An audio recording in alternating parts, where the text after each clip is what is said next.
History repeats itself, and those who does not learn from its lessons are doomed to repeat it. Ang nangyayari po sa Pilipinas sa kasalukuyan ay nangyari na mahigit ng 2,000 taon ang nakararaan.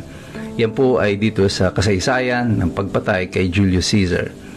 Anong kaugnayan nito sa nangyayari sa Pilipinas at anong pagkakapareho nito? Pag-aaralan po natin ngayon. Ito po muli si Attorney Mike Operario. Noong 44 BC, si Julius Caesar ay pinaslang ng Senado o at least 6 na po miyembro ng Senado ng Roma at ang nais nila noon ay palitan si Julius Caesar sapagkat sinasabi nila na siya ay isang banta at isang diktador at kailangan siyang alisin sa Republika ng Roma. Inaasahan nila na ang taong bayan ay papanig sa kanila sa kanilang ginawa at sa kanilang husay na magpaliwanag, mabobola nila ang mga Romano. At ganoon niya ang kanilang ginawa. Tulong-tulong, sinaksak nila si Julius Caesar 23 beses.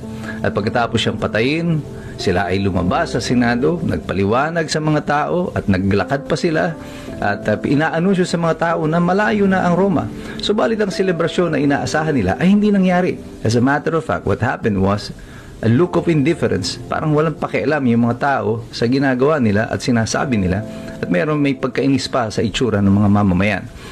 At nang nakarating na ang balita na ito sa mga general ni Julius Caesar, mga sundalo na loyal pa sa kanya, isa na nga doon ay si Mark Antony, ay bumalik sila sa Roma at upang makita ang bangkay ni Julius Caesar. At dito nakita ni Mark Antony kung gaano kadami ang bilang ng saksak, 23. At ang ginawa niya ay pinaliwanag niya sa taong bayan kung ano ang totoong nangyari. Isa-isa, pinakita niya kung paano tinamaan si Julius Caesar gamit ang damit na suot-suot noon ni Julius. Pagkatapos noon ay nagkaroon nagplano sila ng isang funeral for Julius Caesar.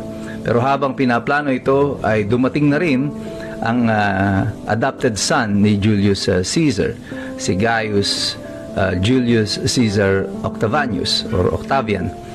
At siya ay 18 taong gulang lamang noon at bumalik siya sa Roma upang tignan ang nangyari sa kanyang adoptive father. At nung nagkaroon na ng paglilibing kay Julius Caesar, isang makasaysayang event happened. There was a planned state funeral na mangyayari kasi ang mga Romano ay sinusunog pag sila ay namamatay. Pero nung nagpuprosesyon na, hindi na na-contain ng mga tao ang kanilang galit at kinuha nila ang bangkay ni Julius Caesar, kinarga nila ito sa paligid ng Roma, pero hindi nila ito dinala doon sa designated na lugar kung saan susunugin ang bangkay. Bagkus, nag-riot noon ang mga Romano, naggawa sila ng sarili nilang pagsusunugan kay Julius Caesar doon mismo sa town center malapit sa Senado kung saan siya ay pinaslang. At pagkatapos noon sinunog ang bangkay at nagkaroon ng malaking riot. And this triggered the civil war in Rome. Naghati-hati eventually na ang mga sundalo nila Mark Antony at saka nila Octavian ay pumasok sa Roma at nagsilikas ang mga senador na pumatay sa ama ni Octavian. Nagkaroon pa ng mahabang mga alliances tungkol dito, si Mark Antony, si Octavian, pero eventually ang naging pinuno ng Roma ay ang anak ni Julius Caesar na si Octavian, and he restyled himself. He was named as Augustus. At pagkatapos nun, nung siya na ang pinuno ng Roma, ang lahat ng pumaslang sa kanyang ama ay isa-isa niyang pinagbayad. Hinanting lahat ng mga ito hanggang ang bawat isa sa kanila ay namatay din. And this is where the semblance of what is happening in our country begins and ends. Kung mapapansin ninyo, si Rodrigo Duterte is just like Julius Caesar. Siya ay pinagtaksilan. Siya ay ikinulong sa The Hague ng mga tao din na dati niyang mga kasama. Bongbong Marcos, sila Remulla, Lahat ng mga ito ay mga supposedly ay mga dating kaalyado sa politika. Yung mga pumapalakpak sa Kongreso noon kay Rodrigo Duterte nang siya pa ang Pangulo, ay siya rin ngayong hiyaw ng hiyaw at tahol ng tahol na kinukundina.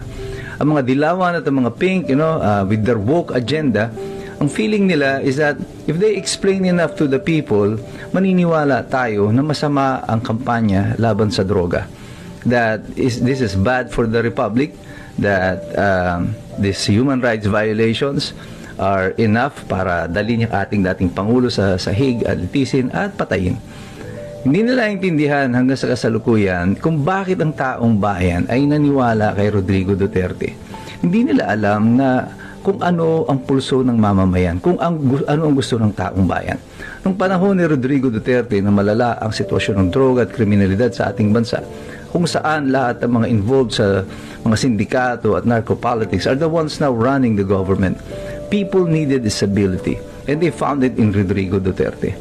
Hindi yan naintindihan ng mga pink, ng mga dilaw, at may mga woke agenda. Akala nila sa pagkanilang mga pagsasalita, yung kanilang mga speech na gagawing santo ang mga drug addict, ito ang kailangan natin. Hindi ito ang kailangan ng taong bayan. Ang kailangan natin noon, konkretong solusyon. And that is what Rodrigo Duterte provided. And he earned the loyalty of the people. 80% approval rating niya when he was out of office. Even up to today, nasa 77% ang kanyang approval rating habang siya ay nakakulong sa Hague. But this is where the similarity is about to happen before our eyes. Lagi ko na sinasabi nito that Rodrigo Duterte is an old man. And he will die soon. And from March of last year, nung inaresto pa lang si Rodrigo Duterte, sinabi ko na sa inyo, I don't think makakauwi pa siya ng buhay dito sa atin. And if history is about to repeat itself, that funeral, when it happens, kapag inuwi nilang bangkay sa Pilipinas si Rodrigo Duterte, what happened in Rome at the time of Julius Caesar will happen again in the Philippines. Magkakaroon ng outpouring, ng galit, ng emosyon ang mga tao at ang lahat na nagtraidor sa ating republika, sa ating bansa at sa ating dating Pangulo ay magbabayad sa kanilang mga ginawa. And who will succeed Rodrigo Duterte? Same way that Julius Caesar was succeeded by Octavian, later on who became Augustus. Rodrigo Duterte is bound to be succeeded by her daughter, Sara Duterte. At yan ay hindi maintindihan hanggang sa kasalukuyan ng mga pink, ng dilaw, ng mga Marcos loyalists because they never studied their history. Hindi nila inaral ang kanilang kasaysayan. At sila ay nakasakay sa kanilang sariling pride and sa kanilang kayabangan na naniniwala sila na sila ay mas matalino sa taong bayan. Pero ang taong bayan, hindi nyo na kami maloloko sapagkat kami ay patuloy nagsisipaghanda, patuloy kaming nagsisipag-aral dahil alam namin mahirap makialam ang taong walang alam. God bless you. God bless us all. Mabuhay ang Republika ng Pilipinas.